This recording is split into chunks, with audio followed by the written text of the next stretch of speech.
Good morning, everybody. How are you all doing? Sammy, United People's TV. It's Tuesday. We've got Twente tomorrow. We've got Spurs on Sunday. It's a busy week football-wise.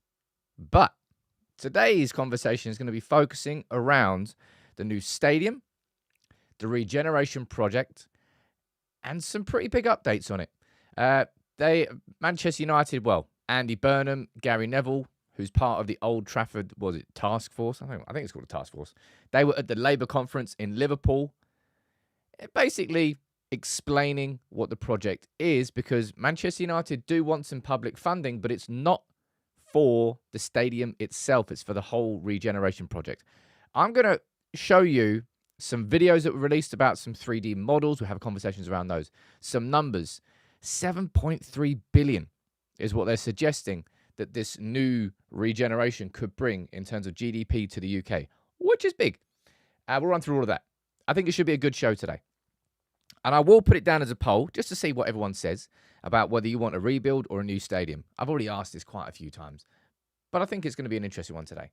We'll run through some brief team news. Erik ten Hag's having a press conference at around about 11:30 today, so I won't be able to bring you the news from that. I think it should be a good show. Let's see who's down here in the comments. Let's have a quick look. Good morning to you, Alex and Anuj. JVD, how you doing, buddy? Jason, Josh, you're there as well. Welcome back. And Carl, if I already said Carl, I can't remember if I did. Well, I did now. I can see down everyone's wishing a happy birthday to the main man himself. JVD, how you doing, dude?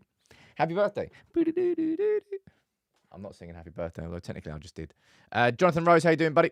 Neil Jackson, we've got Andrew Elvin, Robert Taylor, DJ Dino, Paul, Stephanie, John, Miles, and Saeed. And on Facebook, we have Gavin Thompson, Thomas Hayes, Mark Evans, and Ken Mark. Mark's all over the shop. So I'm going to start the poll now, actually. Start a poll. What is your choice? All right. We'll go for new stadium, refurbished Old Trafford. Now, we have asked this question already on the channel, and we will, at some point, probably ask it again. I want to see where the conversation shifts. And there's something I've realized today, which I would explain when talking about this, in terms of when I think a decision could be made. And there's one specific reason I'm saying that. Right. Let's get into the show. News yesterday. Unlucky see. Rodri is busted his knee. It's almost like he was kind of fair enough to complain about the relentless schedule of football. By the way, how cool are those little poster adverts? If I can say so myself. Look at that. Man, that looks sick. Can I say thank you to everyone who bought them? Lots have already been posted out. Some more are going out today. If you have any problems, merch@thepeoplesperson.com. You'll get some help there. Anyway, Rodri is out. And you know what's annoying? I think the reason I'm annoyed about that, United it still feels like United aren't even in a position to take advantage of the fact that City's most influential player, Rodri, well, you could it's either Rodri or Haaland. I would say Rodri. They're a different team with him and without him. Is out. And Kevin De Bruyne is on the way out. Yeah, but still, United aren't in a position to sort of take advantage of the fact that Rodri's gone. De Bruyne's not what he was, and Guardiola, well, feels like he's coming towards the end. But still, United aren't. It's frustrating. I don't even know if I can still back Arsenal to win it. But it's going to be interesting to see what happens this season. Like, United have had a slow start to the season. Doesn't mean that we can't come back into it. But I don't personally think that even with Rodri out, that United are having any sort of title push this season. JVD, you just gifted 5 memberships on your birthday. You know, one thing I've always found weird. Whenever you work in an office and it's your birthday, you're supposed to bring in cakes and biscuits and other stuff for other people. It's like, oh, it's my birthday, man. Why am I bringing in stuff for you to eat? Never really understood that. Bit of a weird one. Yeah, that Rodri injury is going to be a big one. When do we play City? I know we play City, I think, at Old Trafford right towards the end of the season, actually. I think it's in April that we play them at Old Trafford. Let's have a quick look. Fixtures. Let's go down here. City. 14th of December, we play them at Old Trafford. Well, that'll go down to the 15th of December. Interesting. Right. let's talk about this, because I released this video on Friday, something that me and the team United People's TV have been working on for a month, and it's easily the video I think I'm the most proud of, and it's actually the best performing video as well, because people are genuinely interested in the topic that we've covered. So it's just a testament to the fact that if you plan properly and you choose the right topics and you get the right editors in and you script it perfectly, you can create really compelling content that a lot of people enjoy, which is like the core and the focus of what I want United People's TV to be from here on in. And we did that on Friday. And now there's more. There's a lot more info that's being released. So this here is basically, let me explain to you. Labour conference happened in Liverpool yesterday. There was a delegation there from Manchester United. Andy Burnham was there, the mayor of Manchester. Gary Neville was there from the Old Trafford Task Force. I don't know who else was there, but I know those two were there. And this model was there for anybody to sort of have a little walk around, a little 3D model.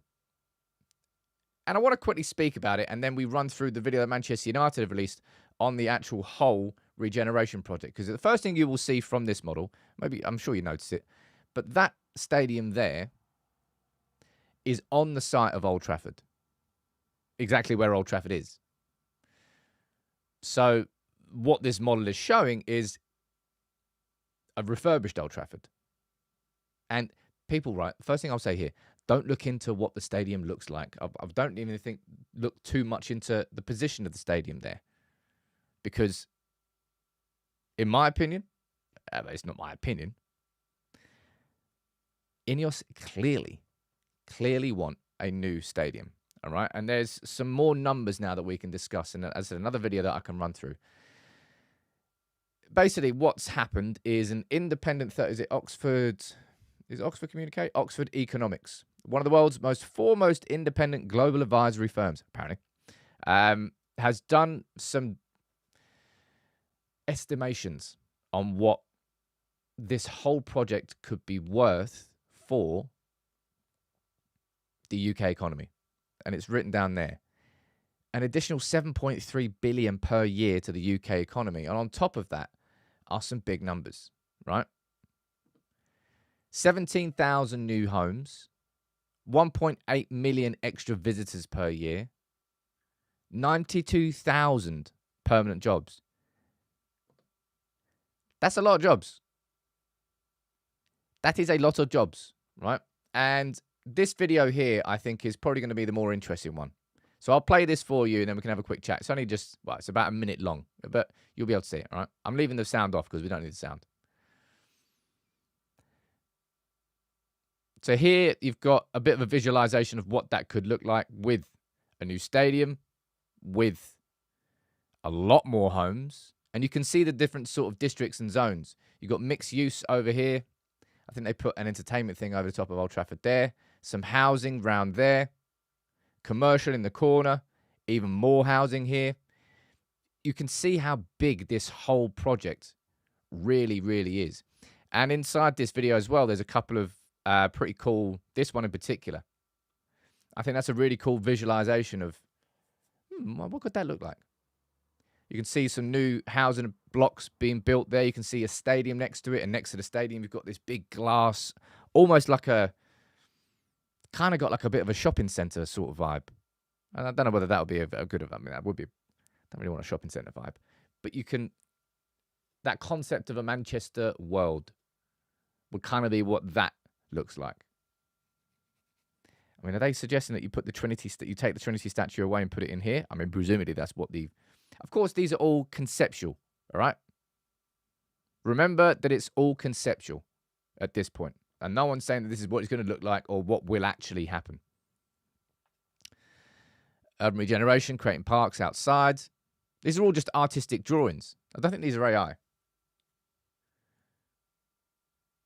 Right, Norman Foster, who we know now, Foster and Partners are in charge of developing the master plan. I don't know whether it means that Norman and Foster and Partners are going to actually be the architects for the stadium, but they're going to be the master planners for this whole project, this whole big, let's go down here, that district there.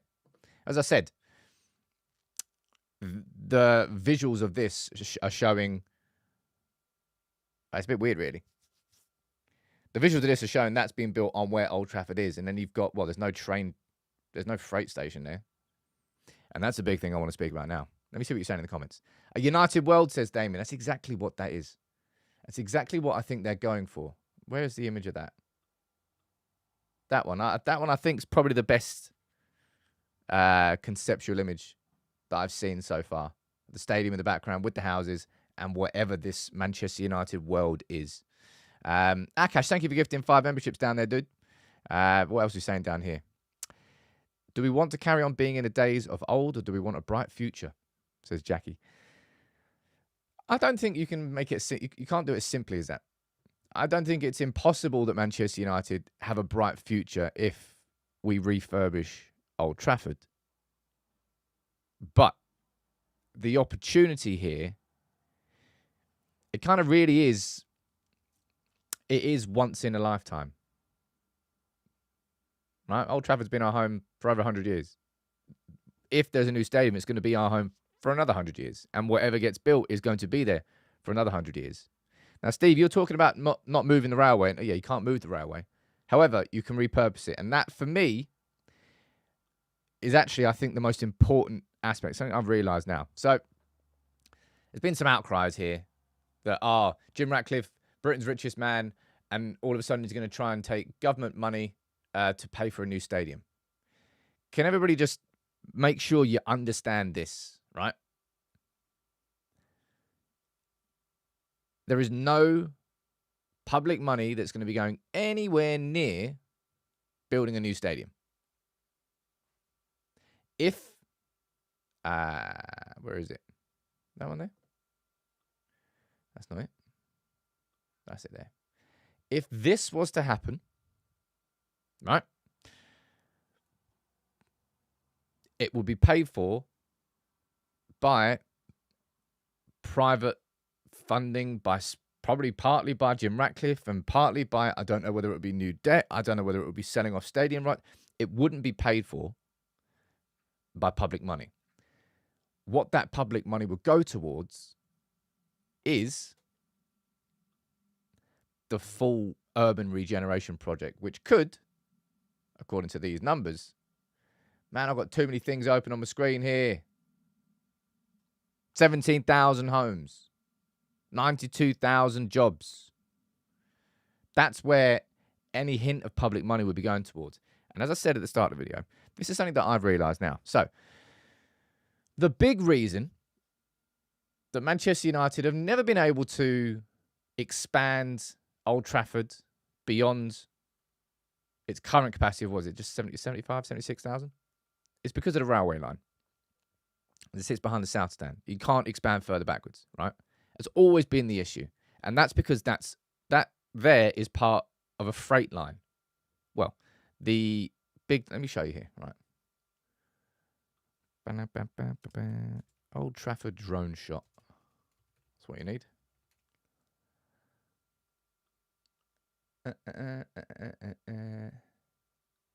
Where is it? That one there? Yeah, you can kind of see it. That'll do. That'll do, pig. That'll do. 10 points for the film reference there. You can see it in the background there, right? The train line that goes down there and splits and goes off into that container park. Because of that, Manchester United have never been able to expand further beyond that. But this is what I've now realised, in my opinion, is actually driving the decision. What Ineos are doing and what the Old Trafford Task Force are doing are finding out whether it's feasible for all of this to be shifted to a new location. I think that, Josh, you got it, babe, pig and C. 10 out of 10. But this is, I think I've just realised it. So this is Andy Burnham speaking about how this huge project could happen and the regeneration that it could bring. And a big part of it is this.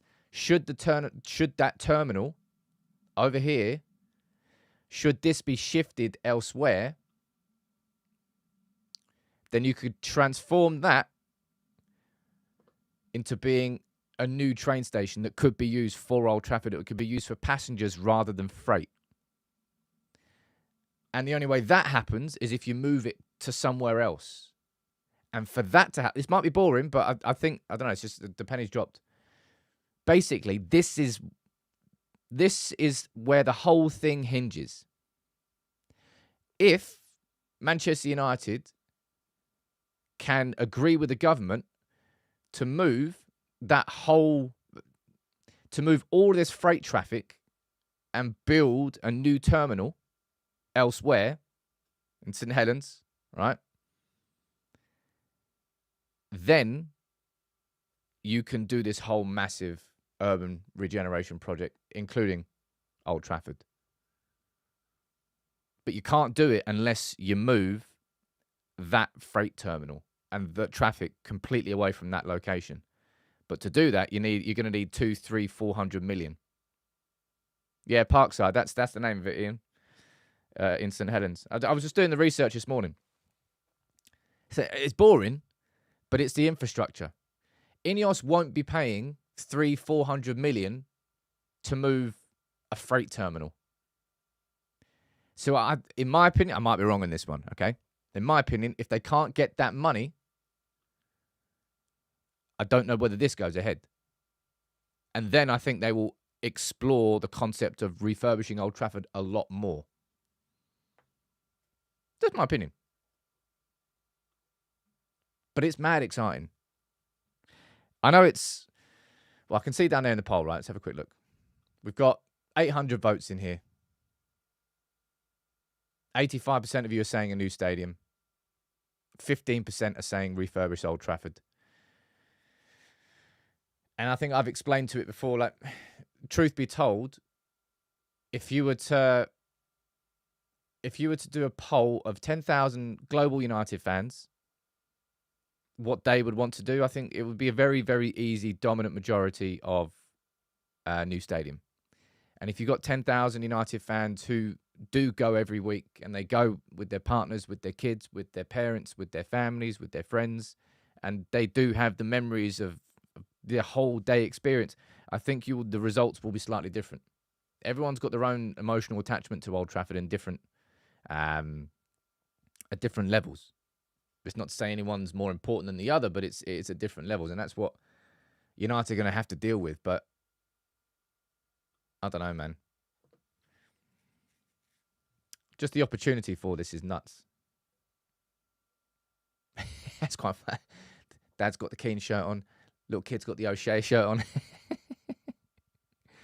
Let me see what you're saying in the comments. Very similar to Liverpool City Council paying to fill in Bramley-Moore Dock. I didn't know that. Well, if you look at like City of Manchester Stadium, like, the City pay for that. Not Man City, but Manchester. What else are you saying down that? John, it's nothing to do with that, man. Like match-going fans pulling us back. Like, just don't say such dumb old comments like that, man. It's ridiculous. No one's pulling anyone back. A football club is a football club, and your attachments to it are different. And if you go every week, it is different. Some people get upset about making that comparison, but it's true.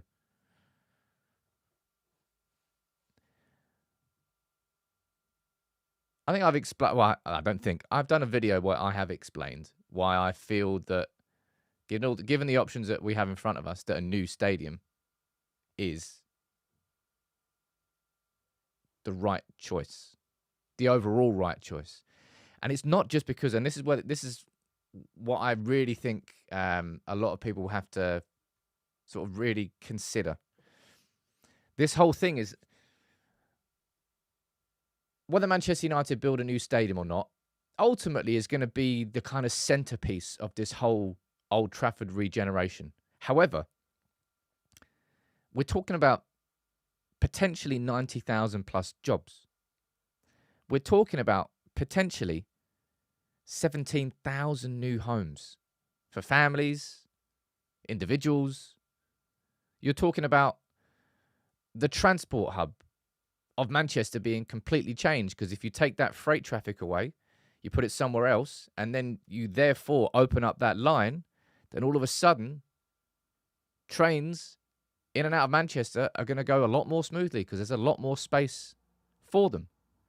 Like, you're looking at just an improved Manchester infrastructure for thousands and thousands and thousands of families and locals of Manchester, as well as building a brand new home for Manchester United on top of it, which would bring a bucket load of money to the economy. I think it's a really, really exciting prospect. And yeah, in my opinion, and it's just an opinion, I think a lot of it kind of hinges on whether or not they can agree to move the freight terminal away from there. And you can read into this article a little bit more down here.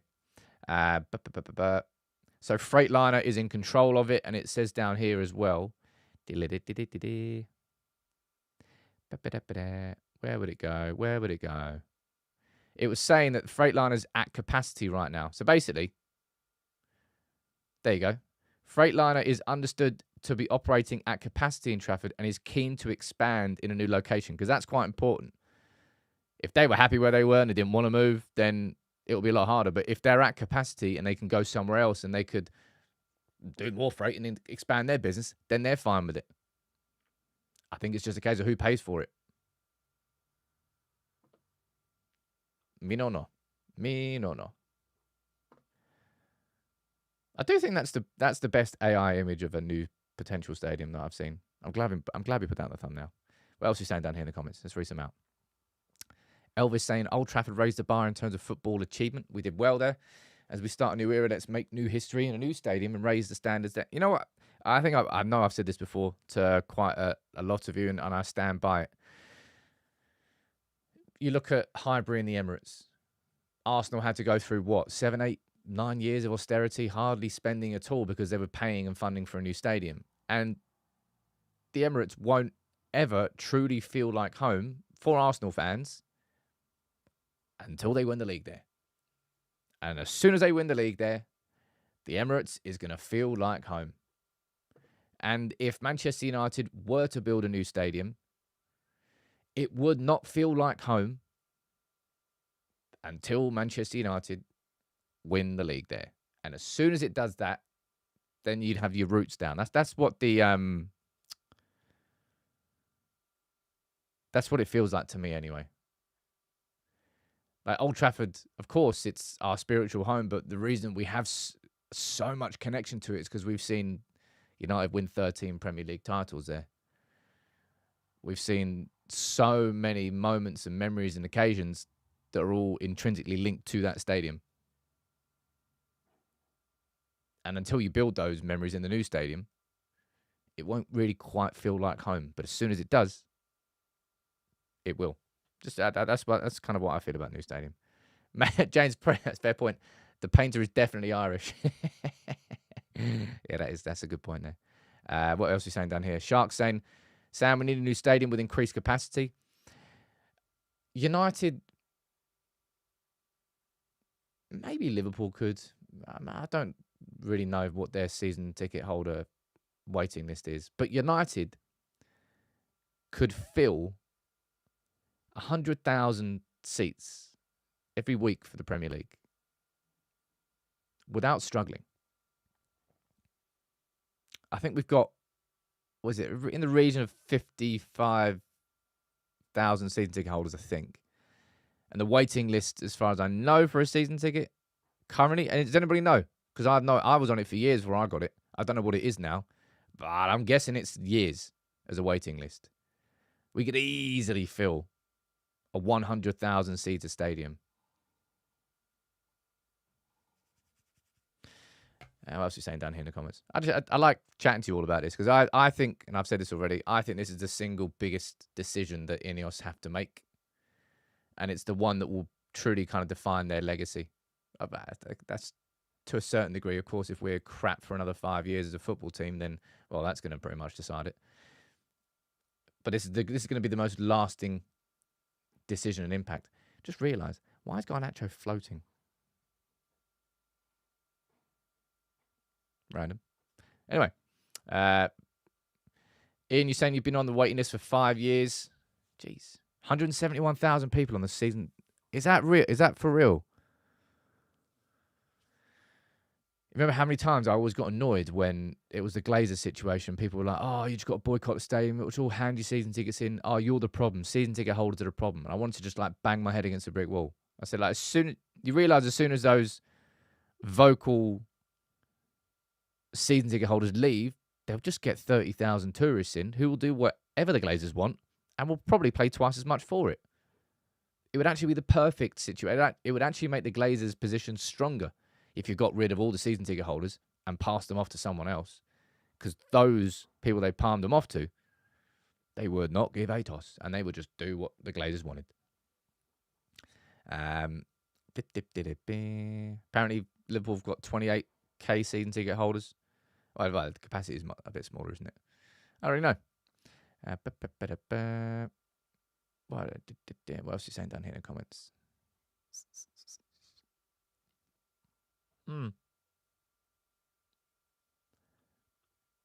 I just find this the most fascinating and important topic. So I will cover this on United People's TV probably more than you'll see on other channels because it's such an important thing.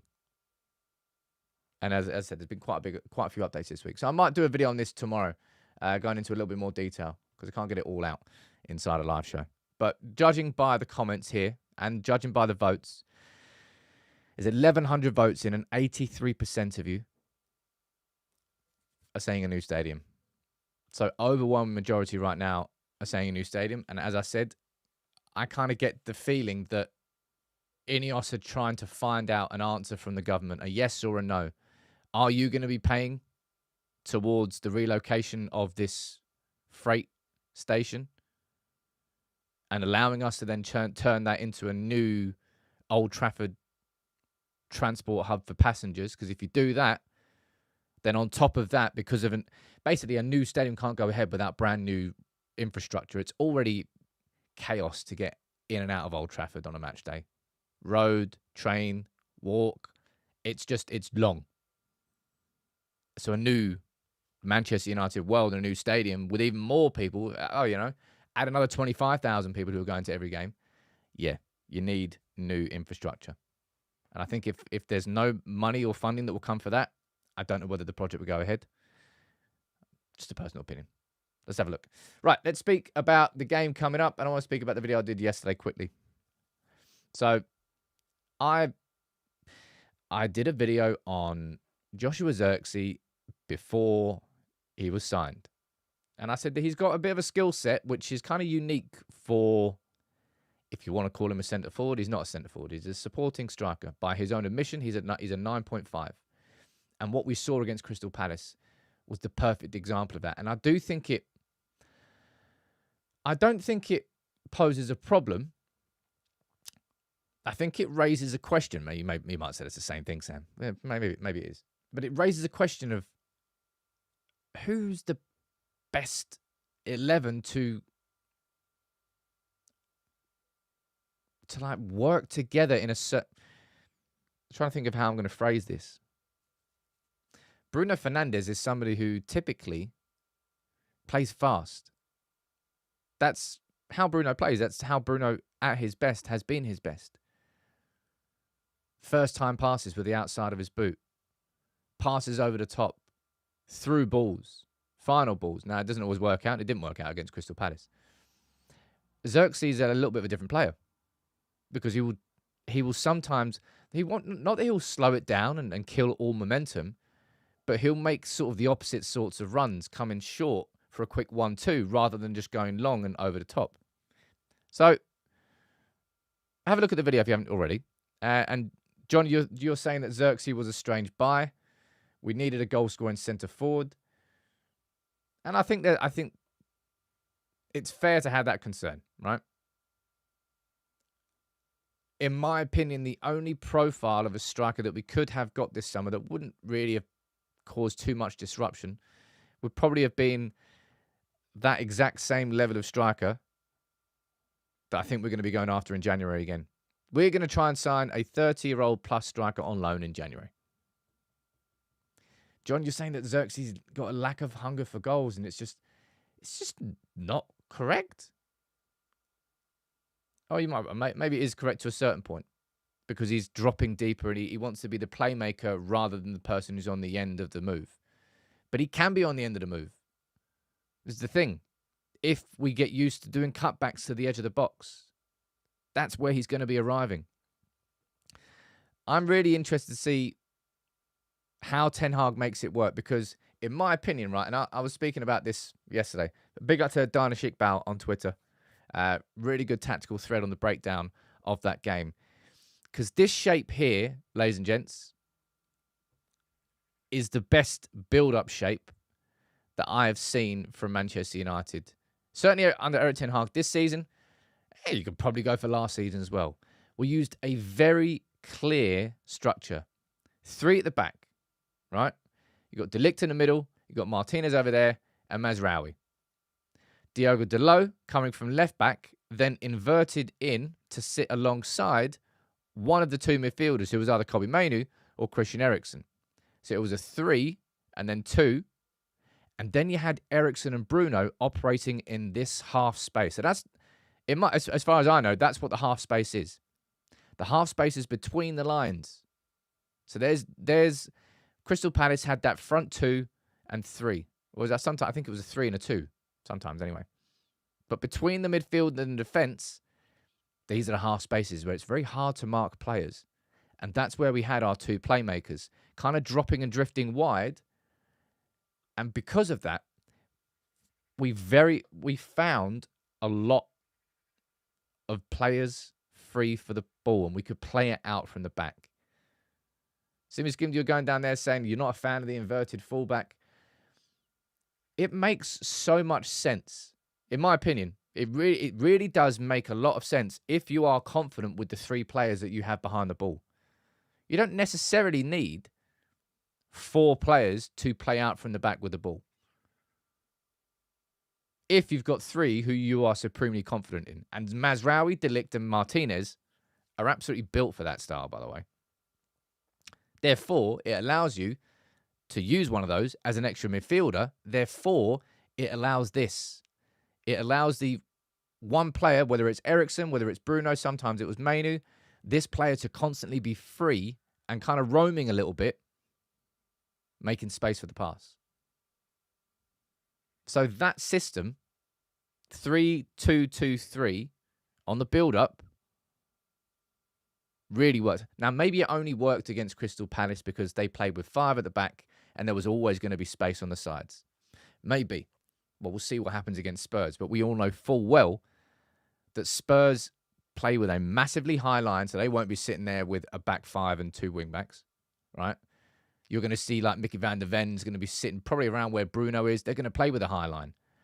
Expect Manchester United to play significantly more direct against Spurs because there is going to be so much more space in behind. So I'm not saying that we are necessarily going to do this against Spurs.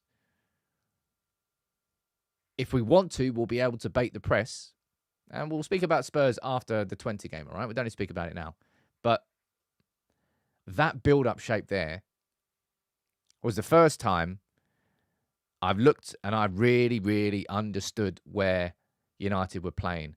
Because a lot of the time, United have got what feels like positional rotation kind of for the sake of it. It's like sometimes it will be Diogo Dalot dropping into midfield, and then sometimes it will be Mazraoui, and then sometimes Eriksen would drop in there instead of Mate, and it would be like, why is he?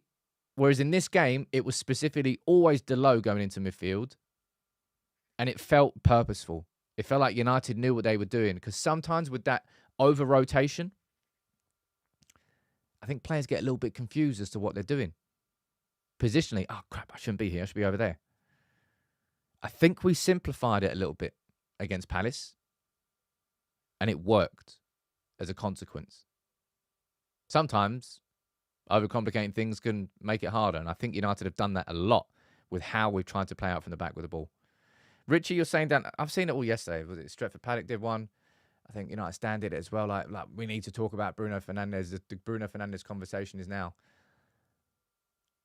Bruno Fernandes has been and is the single best creator in this team. However, maybe they're right. Maybe now is the time to have a conversation around him. I think it's because the contrast in speed, I suppose, that we saw between when Joshua Zirkzee was playing more in the playmaker type role compared to when Bruno Fernandes plays in that playmaker type role. Bruno against Spurs, expect Bruno to absolutely shine because that game will be a lot faster than this Palace game was. And those games are where you get the most out of Bruno Fernandes. That's where his passing really, really works. At some point this season, I've said it quite a while now, I really want to see Højlund playing with Zirkzee together up front. That's what I want to see. I don't know then what that means for Bruno. Does that mean Bruno plays out on the right-hand side? I hope not, because then you're going to be playing very narrow and you'll have no presence on that right wing. People talking about like finding a replacement for Bruno. No, you're not going to. First of all, you're not going to be able to afford a replacement for Bruno. We've already spoken about this before. It's like Florian Wirtz or somebody like that. You're talking 75 million plus, maybe even more than that. And at this current stage where this team is, I'm not going to be. If I'm spending 75 million on a player, I'm not spending 75 million on replacing Bruno Fernandes. What am I doing? I'm spending 75 million on finding a player like Christian Eriksen who's 10 years younger. Equally is incredible. Serenity, thanks for explaining to me what the half space is. Anyway, I'm talking about the space in between the lines. You know what I mean. Okay, it's not the half space. I got my definition wrong. Sue me. But yeah, Musiala or Wirtz. All right, lads. Anybody got a spare 100 mil? Anybody? No. No, we don't. Gary's saying, in the last 2 seasons, anytime Bruno's missed a game, we've looked at our most cohesive. He might create chances, but he also creates a lot of problems. Hey, Sam. Again, I've done this last year, and I've defended Bruno, and I will continue to defend Bruno. It's like, I think this will be the season where United might build different styles. And look, this is what you should have, by the way. You should have different styles and different tactics that probably suit different games. And maybe there's going to be games where Bruno doesn't suit it as much as somebody else. And there'll be games, as I said, I think Spurs perfectly suits Bruno Fernandes. I think we need him in that game for sure. Because it's going to be rapid and there's going to be so much opportunity for the balls in behind for Rashford, for Ahmad, and for Garnacho. It's probably not really a game I think that will suit Zirkzee from the start. I think it's a game that will suit Zirkzee from the bench. But yeah, but that's what every good football team should have. And it's been a criticism that a lot of people have said about United, is that it feels like United have only got a plan A, and even if plan A, no one really knows what plan A is, you should have a plan A or a plan B or a plan C. Against certain teams, you might tweak how you play. You might tweak your build-up structure and the pace of your build-up because of how certain teams play and how certain teams press. And we know that Spurs are high octane. Create a ton of chances and concede probably even more. Sunday is definitely going to have goals on both sides. That's why I think so. Yeah, Ricky, look. We'll get Musiala, we'll get Mbappe, we'll get Bellingham, we'll get Vinicius Jr. It's so easy. It's so simple. Yeah, just get rid of Bruno, man. Yeah, good. I've got a solution. So yes, over here. Yeah, it's just 400. No, 500 mil. Yeah, cool. Right, put it in the bank over there. Thank you, mate. It's gonna be interesting. And of course, we've got a game tomorrow. United against Twente. I think wasn't Erik ten Hag, was he a player there? And a manager? I think he was. I think he was. Anyway, it's going to be a big game for Erik ten Hag on a personal perspective. But very much in the same... I'm looking at this game, maybe not the exact same as I'm looking at Barnsley, but a lot, really. We've got 8 games in the Europa League. We are probably the favourites out of anybody. We must be one of the favourites to qualify. Surely it was the top 8, I think, out of 36. A stupid format. Anyway, there will be rotations. That was it. He was assistant to McLaren. I think it was that his first management job? Can't remember. Anyway, there has to be rotations. I don't know whether there's going to be as many rotations as we saw for Barnsley, which I think was 6 outfield rotations. There or thereabouts. But it should be a game where we see Rasmus Højlund get his fitness up. At the very least. I'm going to run through my starting 11. Sort of early team news that was released by United. I say released by United. It's just basically an article that the official website does, which kind of summarises where all the big talking points are. Victor Lindelof could be coming into the team. Don't really know if that's necessary, considering we've got De Ligt and Martinez. And then, as the backups, we've got Maguire and Evans. Fine. I'm good with that. And then, of course, we've got Lenny Yoro coming back. So, Victor Lindelof, I mean, he shouldn't be a United player this year. And you know my opinion on that. Taro Madacia. Could we see him? We might be able to see him in the squad because he's back in full training now. I know. But probably not. Then, Luke Shaw. Nah, he's not going to play. When is Luke Shaw out to? I don't really know. I can't remember. Someone type in the comments. Was it 3 months? He got injured what?